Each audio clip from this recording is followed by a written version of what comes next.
Chip just will not let a producer get a replay in. Quick Nice. out, bubble screen, Cam Brown. He's got him. Yep. Touchdown. Cam Brown takes it in off that quick wide receiver screen.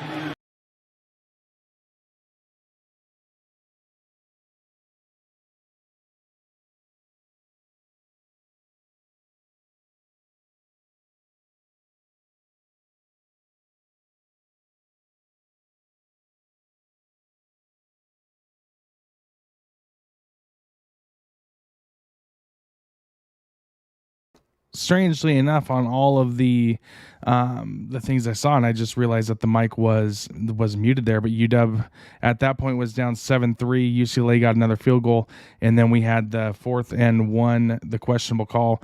And strangely enough, on Twitter from the Pac-12 Network, which is where I usually get the clips of these that get shared out, there was no clips to be found on that questionable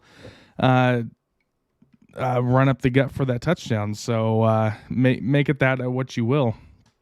But then UW was able to answer back late in the first half with some great play calling. Yes, I did say some great play calling, although that's probably the only time I'll ever say that, with this touchdown right here.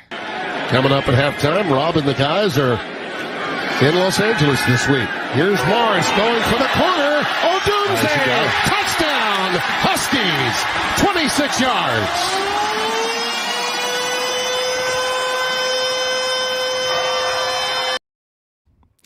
And with that, leaves us with the score that we have now at 17-10. UCLA did miss a field goal right at the end of the half. But looking at some of the stats from this game, currently right now, both teams are tied at 11-11 on the first downs. And I did just realize that the camera went out. So let me get there we go. I'm just going to go without the camera right now.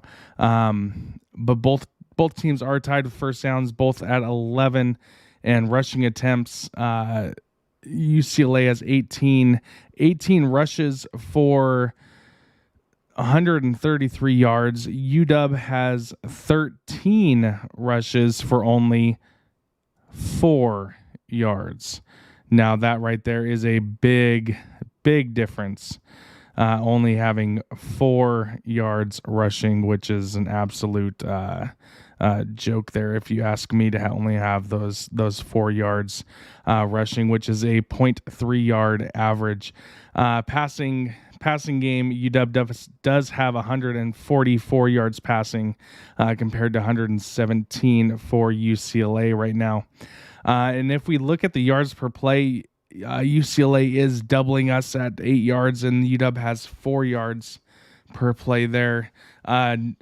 Not really any turnovers going on right now, other than on that first drive or second drive where Dylan Morris did throw it up, but UW was able to get the 3 and out, so it wasn't a huge hindrance there. Time of possession, UW has had the ball for 16 minutes and 52 seconds compared to 13 minutes for UCLA. And it's just been an interesting game so far. We did have one question here. Thoughts on Chips Ahoy stalling drives with his ridiculous formation? Yeah, Chief, I think those play callings are absolutely ridiculous.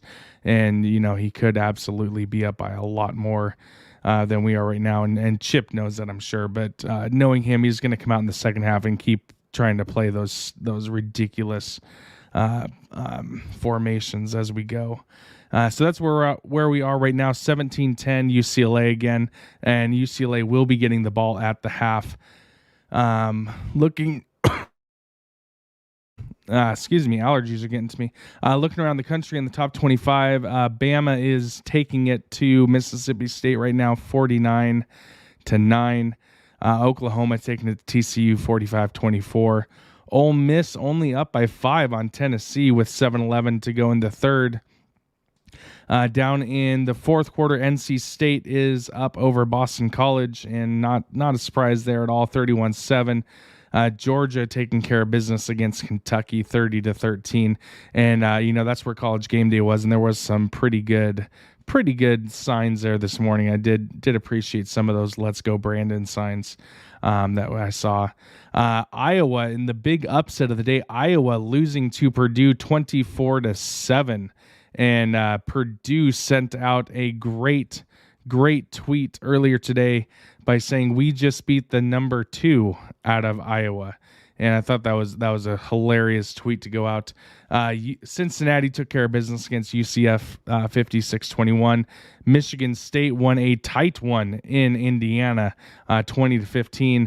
Oklahoma over 7-win Sark 32-24. And down the SEC, Auburn upsetting Arkansas 38-23. BYU could not go down to Baylor and get a win. They lost 38-24. LSU upset Florida 49-42. What happened with that? Florida is just dropping there. Texas A&M over Missouri 35-14. And then the last ranked game of the day, Arizona State just kicked off against Utah. And it's still 0-0. And the question is, thoughts on 7-win Sark dropping to 4-3? Well, they're on par to get 7 wins. And, a lot of people are actually saying that Sark should be on the hot seat already down in Texas, which I don't know if we can go that far yet. But he's got some good offense, but no defense, which, as UW fan knows, is pretty much par for the course there. And then wanted to look quickly at the Pac-12 scoreboard. Again, in our game, 17-10 UCLA over Washington. Over in Martin Stadium, Stanford is currently losing to WSU 24-27. That game is 9 minutes to go in the fourth, with Stanford driving right now. Other scores in the Pac-12. Looking at Boulder, Colorado, Arizona was unable to get a win and unable to score any points as they lost to Colorado 34-0. And I believe UW does play Arizona next week. So Husky fans, hopefully you kept an eye on that. But we all know how Arizona goes when they come to Seattle.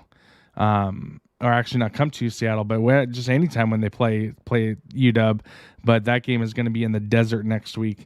And then last night in the Pac-12 after dark, Oregon held on, barely escaping California 24-17. And Oregon does definitely look vulnerable. And so UW plays them here in a couple weeks. But currently UW again 17-10. And I really, really hope that we can get things figured out. UCLA will be starting with the ball to start the second half. And if UW can come out and get a 3 now and get something going in offense and get this tied up, or even get a field goal, bring this within 4, then, I think could be a decent looking rest of the game for us. However, we all know how the play calling has been for UW, and it just hasn't been good. But again, thanks for joining me. This has been the Teacher Dudes halftime show.